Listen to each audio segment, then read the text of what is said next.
My experience is so special that I don't know where to start. It would take hundreds of pages like this one here. I'll try to explain it in a very, very condensed way. First, things started to happen a couple of months before the accident. Seeing dead persons, hearing voices just as I would go to bed, and relaxing but not sleeping yet. It would take many pages here to explain this portion, so I'll go straight to the accident day, September 3rd, 1990 at 3:15 local time. Coming back from Quebec City, my friend was driving my car. At a certain point she lost control of it, and we got involved in a head-on collision with another vehicle. At that moment, I was projected from my body right away and was looking at my friend and my body inside the car. I noticed there was a little fire in the engine area, but nothing too severe at the time. Both of us were not moving and appeared to be dead. Her spirit, wasn't around me except for her body. I remember wanting to tell my parents and friends about the accident at that moment and that my life was over, say goodbye. Immediately, I was in front of them. It was now daytime, and another day too. I noticed I could travel into time. My friends and parents were not able to see nor hear me. From that point, I thought there was something else waiting for me instead of visiting the living, as I was dead. I just let myself go, and in my case, there was no tunnel as I remember from reading some NDE stories in the past. I was even waiting for a tunnel, but none. I went into a dark place with nothing around me, but I wasn't scared. It was really peaceful there. I then began to see my whole life unfolding before me as if a film being projected on a screen. From babyhood to adult life. It was so real. I was looking at myself, but better than a 3D movie, as I was also capable of sensing the feelings of the persons I had interacted with through the years. I could feel the good and bad emotions I made them go through. I was also capable of seeing that the better I made them feel, and the better the emotions they had because of me would give me some credits, karma, and that the bad ones would take some of it back, just like in a bank account. But here it was like a karma account to my knowledge. The more points, karma, I got would give me permission to access a better area or a better place somewhere. It was the knowledge I had then.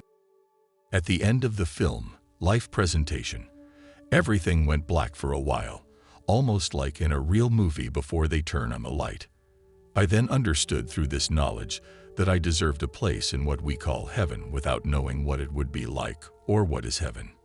I felt a wonderful feeling of peace, which became stronger and stronger, such a nice feeling. In the darkness, I began to see a light in the distance ahead of me. I was attracted to it, but I remember thinking that I could also go away from it, or even go back. No way, I said to myself. I came closer and closer to it. The feeling of great peace became so strong, so good. In real life, I am the type of person who likes to go into details to see how things work. I didn't want to go too fast and wanted to understand what was going on here. I then got into orbit. That's the best terms to describe it, around the light. It was like a cone of light. I heard the words, peace, joy, happiness, love, eternity, while I was in orbit around this great, really huge cone of light. I remember that those 5 words, as a whole, became the only important thing in the universe for me, and I had to get rid of everything else in order to enter into the light. Here I'll skip some details, too long. The feeling of peace was replaced with a feeling of love. I remembered that something was preventing me from entering the light at that moment, and after having analyzed it, I realized that it was grudges I kept towards a few persons. I had to forgive them in order to purify myself from all negative thoughts I could have had toward them. Now that I had the permission to enter the light, I could almost touch it, wanted to enter it, but I was holding back in order to see more details before actually entering the light. I remember also that I was at the bottom of the light cone. After a certain time, I let myself go and bang, just like an explosion of love. The feeling I had before getting into the light was great, but still a feeling I could explain with human words, but inside, No way. No words can explain that feeling, except I thought I would die because these feelings of love were so strong. I was amazed I could still think like I did on Earth, and at that point I started to laugh as I thought, how can I die as I am already dead? So bring on all the love you can, I said, because I knew the light or intelligence in it could understand me. I thought at that point there was nothing better, and it might be dangerous to increase the love sensation, as it was already far better and stronger than any expectation of heaven I ever had. As I mentioned, yes, more love please. The sensation of great love grew even stronger, and I noticed there were different levels in the light. I've noticed at that point I had the complete knowledge of the universe available to me, and I simply had to ask to know. How great, I thought. My first question: is there life elsewhere? I guess you know the answer to that. If you don't, it's a big yes. My second question: are there many planets that have more superior life forms than we have on Earth? The answer is thousands of planets having a higher evolution than you know on Earth. My third question: are there many planets with a lower evolution than Earth? Yes, thousands too.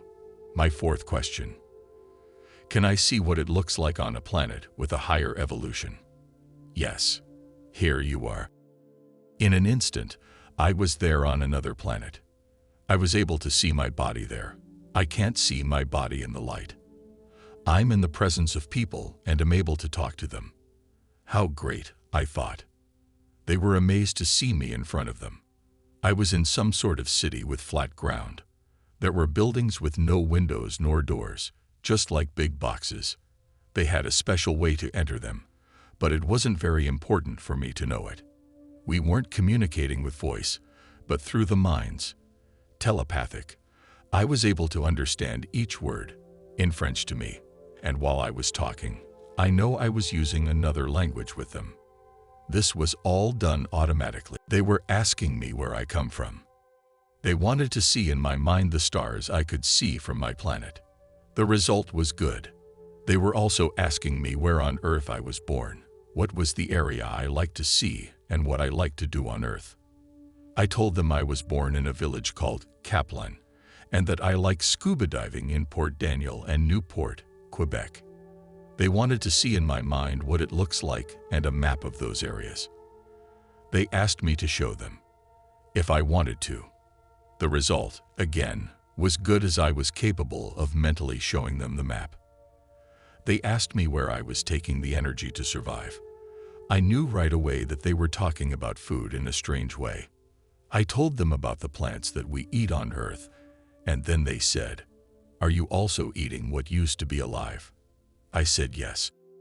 They told me, "We knew there were primitive civilizations, but not as bad as that." They were really surprised that someone coming from such a primitive world could meet them on their own planet. I asked the one, kind of in charge, or representing the group, "Where do you take your energy here to survive?" They said, "We take it from the cosmic power as you do, but directly instead of going through natural interfaces as you do." I also asked, "Do you sometimes travel to other worlds?" The same one said, "Yes, we do," and showed me a spaceship, almost like an airplane, but without wings. I asked him, "What kind of energy are you using to travel so far?" He said, "We are using a gravity generator to get almost unlimited speed." I talked about the problems we had on Earth with great acceleration due to the gravity forces involved. He said, "Our gravity generator affects the entire spaceship, including people on board, so there's no gravity force at all affecting passengers or crew." I remember, by the way, that physically speaking they were shorter than us and walked slowly compared to us. Also, they didn't have any hair. They had a strange uniform, which molded to their skin as if it were part of it. It was hard to tell where it began and ended. They told me, "We might go to see your planet sometime in a near future, but it is very far from here." I said, "No problems, but be careful." I said goodbye and thanked them for the information, etc. I went away from them, and at night, I took the time to look at the stars. It was nothing like on Earth, and there wasn't any moon also, but the sky was beautiful with lots of stars. A few years later, some local people, including a couple of policemen, saw a UFO in Kaplan, Port Daniel, and Newport, all on that same night. The same description at the same time in different villages. It has been reported too in the local newspaper. It has been described as something that looks somewhat like the Concorde plane without wings, but made no noise, not a sound in the air, and was seen only a few feet from the ground, and not moving for a while. At that time, I was living in Montreal, more than 500 miles away from there. Getting back to my story, after looking at the stars from that planet, I decided to go back to my origin, and the origin of everything, the light. What a fantastic trip, I thought.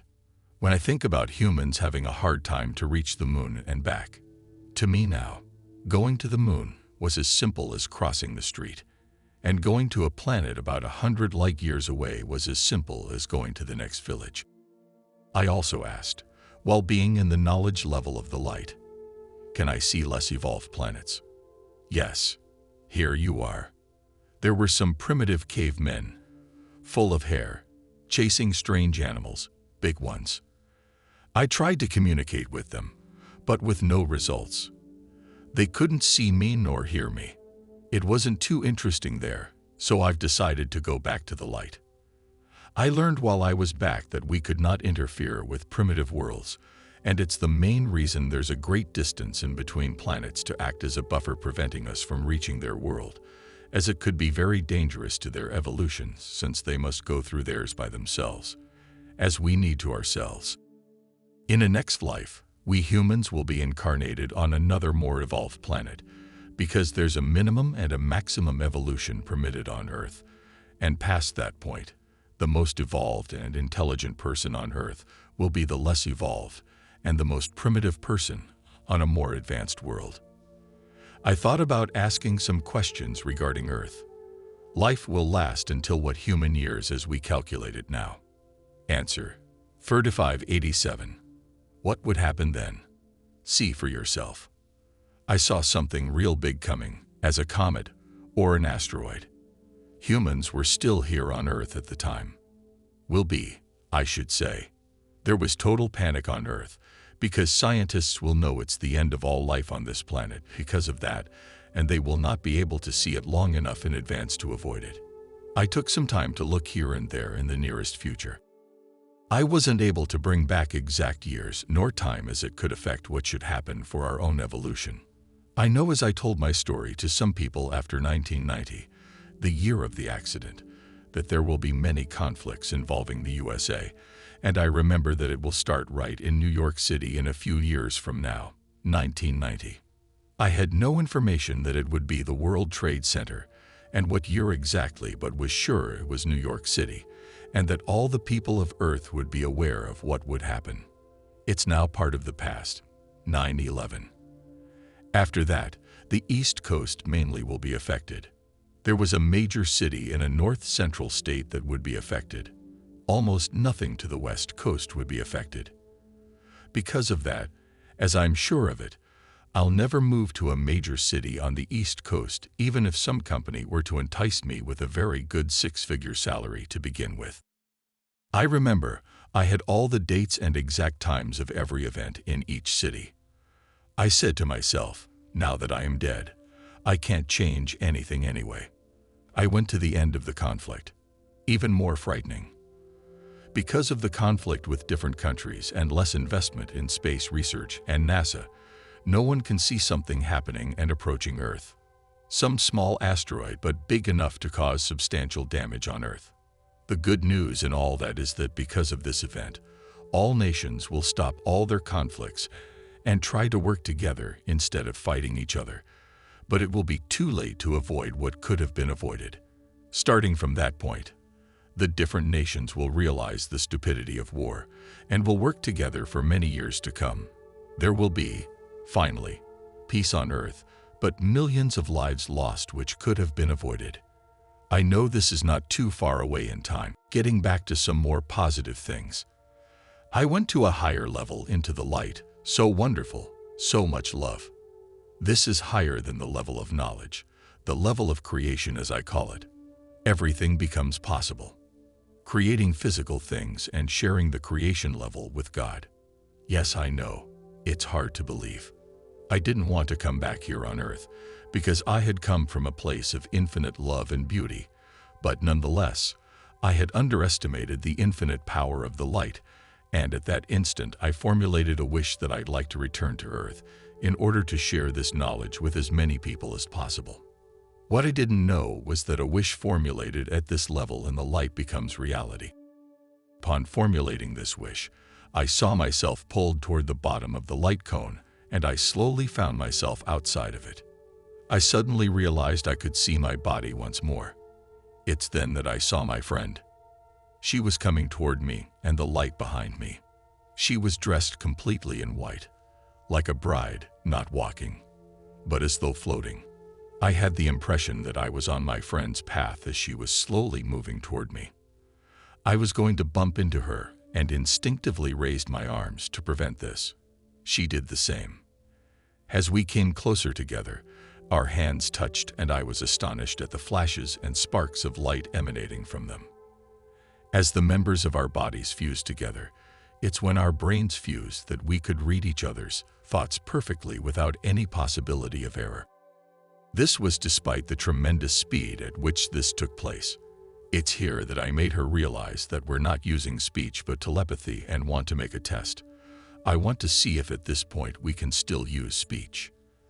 I began to talk and realized that I was using her expressions and vocabulary while conversing, but that this was taking way too long, and we returned to our new way of communication, so much faster and with feelings also. She was explaining to me that she would be staying in the light and that her time on earth was over. She knew that I, however, was returning to earth and would never forget this experience as it was so much better than what we had known physically. The feelings of love were growing weaker and weaker, and I could now see the wider scope of everything on earth: wars, greed, anger, racism, etc. As I was getting closer and closer, and I was very much saddened by it all. Suddenly, I was back in the car, flames leaping all around. I turned and saw my friend's body and knew beyond doubt that she no longer inhabited it. The light gave me just enough time to exit the vehicle before the flames would reach me. An autopsy was performed on my friend, and it concluded that she died before the flames got to her. My healing process was nothing short of miraculous despite the many broken bones. The attending physician was stupefied by my progress. I have returned with a few paranormal talents and some gifts.